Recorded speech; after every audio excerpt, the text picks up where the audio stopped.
Hello everyone, I am Tripti Dhaka and I welcome you all to our अपनी university platform. हमारी last video का जो topic of discussion था वो ये था कि क्या हमारी रणनीति होनी चाहिए दिसंबर 2024 का अगर हमें जेआरएफ टारगेट करना है तो कौन से सब्जेक्ट में, लॉ सब्जेक्ट में। हमने उसमें देखा कि क्या हमारी स्ट्रैटेजी होनी चाहिए, कैसे हम सिलेबस को पढ़ेंगे, हमें किस तरीके से पढ़ाई करनी है और क्या क्या टिप्स एंड ट्रिक्स हमें फॉलो करनी है। आज हमारा जो वीडियो का टॉपिक है वो रहने वाला है, जब हम पिछले वीडियो में ये देख चुके हैं कि हम क्या कर रहे हैं, जीरो से, हाँ जीरो से हम जेआरएफ तक का सफर क्या कर रहे हैं, तय कर रहे हैं। लेकिन इस जीरो से जेआरएफ तक के सफर में कुछ ऐसी चीजें हैं जो हमें बहुत हेल्पफुल साबित होने वाली है, फॉर एग्जाम्पल, या जिनकी हमें बहुत ज्यादा नीड होती है, जैसे कि हमारी बुक्स। बुक्स हमारे लिए क्या होती है, बहुत इंपॉर्टेंट होती है। तो कौन सी ऐसी बुक्स है, तो कौन सी ऐसी बुक्स है जो हम क्या कर सकते हैं, रेफर कर सकते हैं, क्या स्टडी मटेरियल हमारा होना चाहिए, वो हम आज की वीडियो में देखने वाले हैं। पहले तो हम ये देखते हैं कि भाई जब दो पेपर में डिवाइडेड है, हमारा जो यूजीसी नेट का सिलेबस है, हमारा जो पैटर्न है वो दो पेपर में डिवाइडेड है, paper one and paper two. Paper one के लिए हम क्या कर सकते हैं, जितना भी स्टडी मटेरियल है वो हमारे पास ऑनलाइन अवेलेबल है, बुक्स अवेलेबल है, उसके लिए हमारे पास आप चाहें तो मदान की भी बुक आती है वो भी फॉलो कर सकते हैं। लेकिन अगर आप अपनी तैयारी एफिशिएंटली करना चाहते हैं तो हमारी अपनी यूनिवर्सिटी की टीम ने यूजीसी नेट दिसंबर 2024 को टारगेट करते हुए हमारी ये बुक आ रही है, जिसमें क्या है, जितने भी पिछले पास्ट ईयर क्वेश्चन पेपर्स हैं वो आपको सारे मिलेंगे, जितने भी लेटेस्ट डायनामिक ट्रेंड्स जो चेंज हो रहे हैं उससे रिलेटेड जितने भी क्वेश्चंस हैं वो आपको इसमें मिलेंगे और उनका एक्सप्लेनेशन भी मिलेगा। तो अगर आप चाहते हैं कि आप अपनी तैयारी एफिशिएंटली करें तो आप अपनी यूनिवर्सिटी की टीम से कांटेक्ट करके ये जो बुक है इसे ऑर्डर कर सकते हैं। उसके बाद हम आते हैं जो हमारा मेन मुद्दा है, जो कि हमारा क्या है कि अब हमें लॉ की तैयारी करनी है। तो लॉ की तैयारी हम कहां से करें, देखिए पहले तो मैं आपको ये बता दूं कि ये वीडियो उन सब बच्चों के लिए हेल्पफुल होने वाली है जो या तो सेल्फ स्टडी कर रहे हैं या फिर किसी कोचिंग की मदद से या फिर किसी और इंस्टीट्यूट की मदद से क्या कर रहे हैं, अपना जीरो से जीआरएफ तक का सफर क्या कर रहे हैं, शुरू कर रहे हैं। अब बात ये आती है कि चाहे आप क्या कर रहे हैं, सेल्फ स्टडी कर रहे हैं या फिर किसी की मदद से आप क्या कर रहे हैं, पढ़ाई कर रहे हैं, जीरो से जेआरएफ तक का सफर तय कर रहे हैं। लेकिन उस जीरो से जेआरएफ तक के सफर में हमें क्या करना है, हमें ये तो देखना है ना कि भाई हम बुक्स कौन सी फॉलो करेंगे।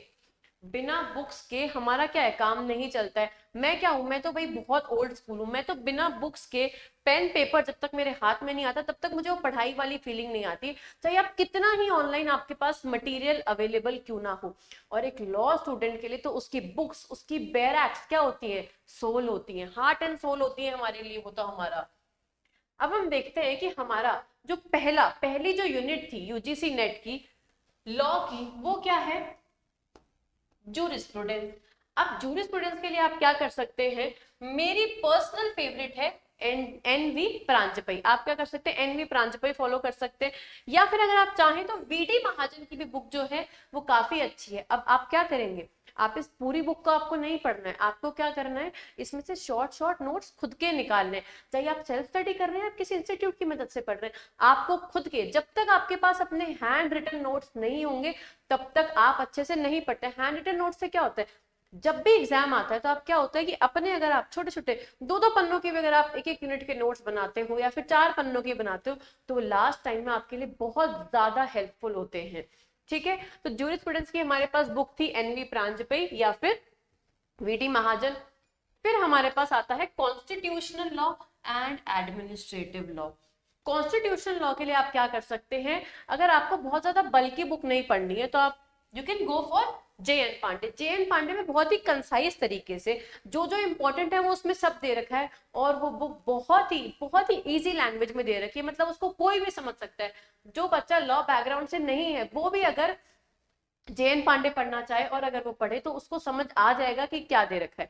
उसके बाद अगर आपको इन डेप्थ स्टडी करनी है तो आता है एमपी जैन। ठीक है, अब आप एमपी जैन से क्या कर सकते हैं, एमपी जैन से भी कॉन्स्टिट्यूशन की तैयारी कर सकते हैं। अब उसके बाद आती है हमारी कॉन्स्टिट्यूशन की बेयर एक्ट। आपके साथ जब भी आप अपनी बुक लेके बैठे तो आपके साथ अपनी बेयर एक्ट होना बहुत जरूरी है। क्यों? क्योंकि आप बैराक से क्या करेंगे, पहले आप आर्टिकल देखेंगे उसमें क्या दे रखा है, क्योंकि वो आर्टिकल तो उतना सही है, उसका एक्सप्लेनेशन आप क्या कर सकते हैं, बुक से देख सकते हैं। जो लैंडमार्क केस लॉज है वो आप क्या करेंगे, बुक से पढ़ेंगे उसके। उसके बाद उससे पहले हम एक चीज रह गई हमारी, जो कि क्या है, एडमिनिस्ट्रेटिव लॉ। एडमिनिस्ट्रेटिव लॉ के लिए क्या है, सीके टकवानी की बुक बहुत ही अच्छी बुक है एडमिनिस्ट्रेटिव लॉ के लिए, जिसको आप क्या कर सकते हैं, फॉलो कर सकते हैं। क्योंकि एडमिनिस्ट्रेटिव लॉ इतना ज्यादा नहीं पूछा जाता है, तो जो जो टॉपिक्स दे रखे हैं वो आप क्या कर सकते हैं, टकवानी से देख के उनके अपने शॉर्ट नोट्स निकाल सकते हैं सीके टकवानी से।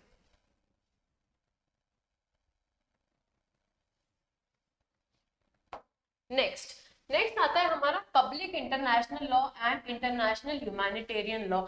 एच.ओ. अग्रवाल की इंटरनेशनल लॉ की बुक आती है, जिसको आप फॉलो कर सकते हैं पब्लिक इंटरनेशनल लॉ के लिए। और उसमें क्या है, ह्यूमन राइट्स भी दे रखा है। तो अगर आप जो इन्वायरमेंट में हमारा ह्यूमन राइट्स दे रखा है, और यहाँ पे जो इंटरनेशनल ह्यूमैनिटेरियन लॉ है, इन दोनों में बहुत थोड़ा सा डिफरेंस है, 19-20 का डिफरेंस है। ऐसा मान लीजिए कि both are one of the extension of each other. ठीक है, तो क्या है कि अगर आप ये बुक फॉलो करेंगे तो मैं मानती हूँ कि आपका ह्यूमन राइट्स इस यूनिट में जो दे रखा है इंटरनेशनल ह्यूमैनिटेरियन लॉ, और जो हमारा इन्वायरमेंटल लॉ के साथ दे रखा है वो भी क्या है, कवर हो जाएगा।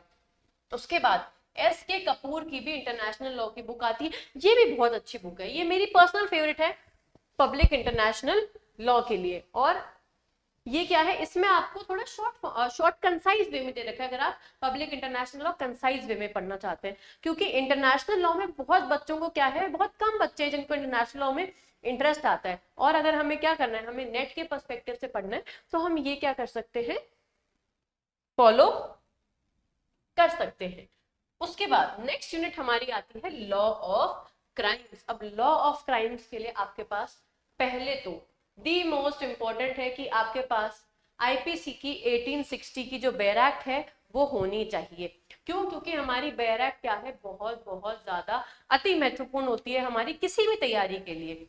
ठीक है, हम बेयर एक्ट साथ लेके बैठेंगे। बेयर एक्ट में क्या है, अगर कमेंट्रीज वाली है तो और भी बेस्ट है। क्यों? क्योंकि उसमें जो नीचे केस कमेंट्स होते हैं, जो चीजें एक्सप्लेन की जाइए, कुछ केसेस है जो वहां पे दे रखे होते हैं, उसकी मदद से आप क्या कर सकते हैं, बहुत इजीली उस सेक्शन को क्या कर सकते हैं, इंटरप्रेट कर सकते हैं, समझ सकते हैं।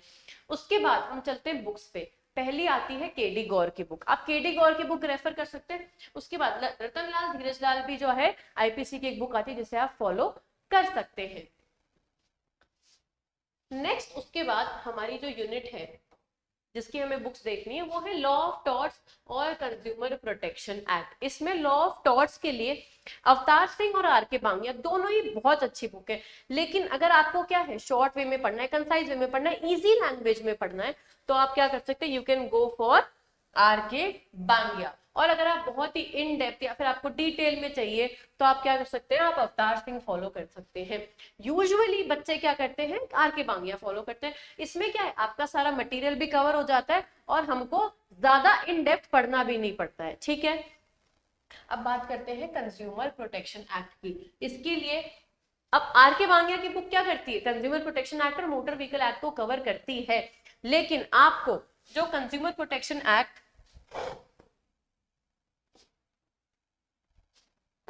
एक मिनट, जो कंज्यूमर प्रोटेक्शन एक्ट हमारे पास है 2019 का है ना, वो हमें क्या करना है, पढ़ना है।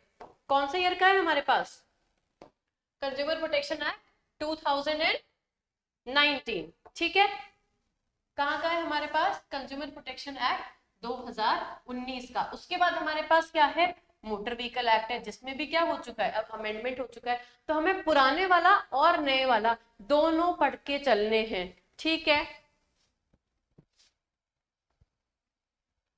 उसके बाद हम आगे चलते हैं। उसके बाद हमारे आता है कमर्शियल लॉ।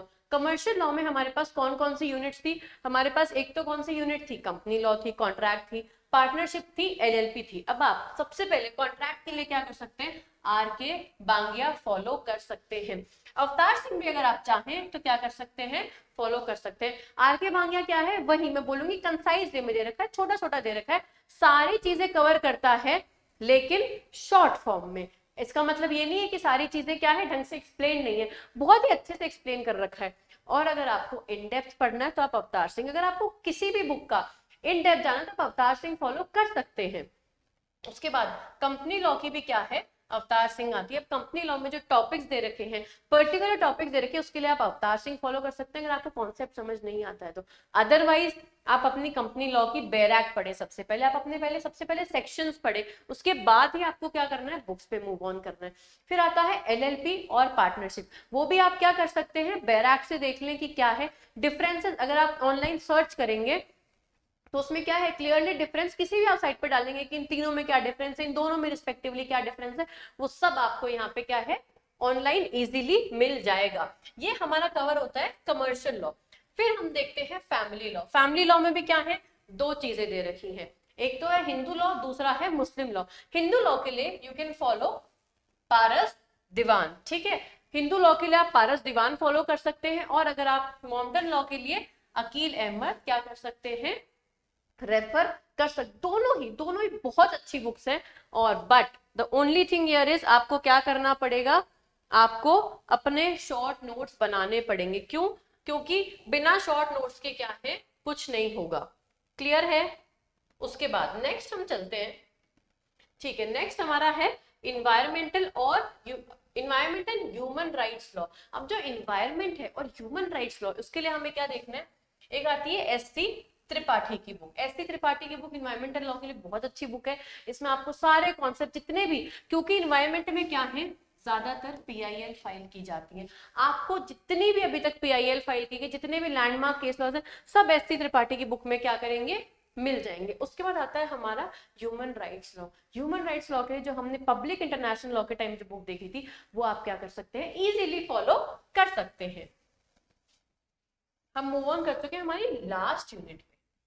अब हमारी लास्ट यूनिट है comparative public law. Comparative public law के लिए डॉक्टर डी बासु की एक कंपैरेटिव कॉन्स्टिट्यूशन लॉ आती है, आप एक ये फॉलो कर सकते हैं। इसमें भी क्या है, अगर ज्यादा, क्योंकि इसमें क्या है इतनी डिटेल नहीं दे रखी है, लेकिन ये बहुत अच्छी बुक है। उसके अलावा आप क्या देख सकते हैं, डॉक्टर अरविंदिका चौधरी एंड रविदीप बाडियाल की जो एक बुक आती है कंपैरेटिव पब्लिक लॉ की, ये भी बहुत अच्छी बुक है। इससे आपको क्या, कंपैरेटिव पब्लिक लॉ में बेसिकली क्या आता है, प्रेसिडेंशियल फॉर्म ऑफ गवर्नमेंट क्या है, पार्लियामेंट्री फॉर्म ऑफ गवर्नमेंट क्या है, फेडरलिज्म क्या है, यूनिटरी फॉर्म ऑफ गवर्नमेंट क्या है, कहाँ कहाँ पे ये दे रखी है, कहाँ से इनका ओरिजिनेशन हुआ, तो ये आपको क्या करेंगे, आपको यहाँ पे इजीली मिल जाएंगे। इसके अलावा आप कंपैरेटिव पब्लिक लॉ अगर पढ़ना चाहते हैं तो आप ऑनलाइन रिसोर्सेज की मदद से भी पढ़ सकते हैं। यहाँ पे हमने अपनी क्या की है, सारी बुक्स क्या करी हैं, कवर कर ली हैं। इन बुक्स की मदद से आप अपनी जीरो से जेआरएफ तक की जर्नी क्या कर सकते हैं, कंप्लीट कर सकते हैं। इसके अलावा मैं एक और चीज बोलना चाहूंगी कि सिर्फ बुक्स पढ़ने से काम नहीं चलेगा, आपको अपनी तैयारी क्या है, एफिशिएंटली करनी पड़ेगी। उसके लिए आपको अपने शॉर्ट नोट्स बनाने पड़ेंगे, आपको देखना पड़ेगा कि क्या पास्ट ईयर पेपर्स में, क्वेश्चन पेपर्स में आया है, क्या क्या चीजें चेंज हो रही हैं, कितने लैंडमार्क केस लॉज अभी पूछे जा रहे हैं, ये सब आपको देखना पड़ेगा। उसके बाद आप क्या करें, मूव ऑन करें अपनी बुक्स पे। अब एक और चीज मैं आपको बता दूं कि अगर आप इतना हैसल नहीं करना चाहते तो आप अपने लॉ सब्जेक्ट की तैयारी मेरे साथ जुड़ के जीरो से जेआरएफ तक का सफर कर सकते हैं। अपनी यूनिवर्सिटी की टीम से जुड़ के आप एनरोलमेंट क्या कर सकते हैं, अपना एनरोलमेंट करा के अपनी सीट सुनिश्चित कर सकते हैं। ठीक है, हमारा जो बैच है वो ऑनलाइन बैच है जो कि चालू हो चुके हैं, जिसके एनरोलमेंट तो जल्द से जल्द आप अपनी यूनिवर्सिटी की टीम से कॉन्टैक्ट करें और अपनी सीट सिक्योर करें। Thank you very much. और अगर आपकी कोई भी क्वेरीज हो तो आप कमेंट्स में डाल सकते हैं, मैं जरूर आंसर करूंगी।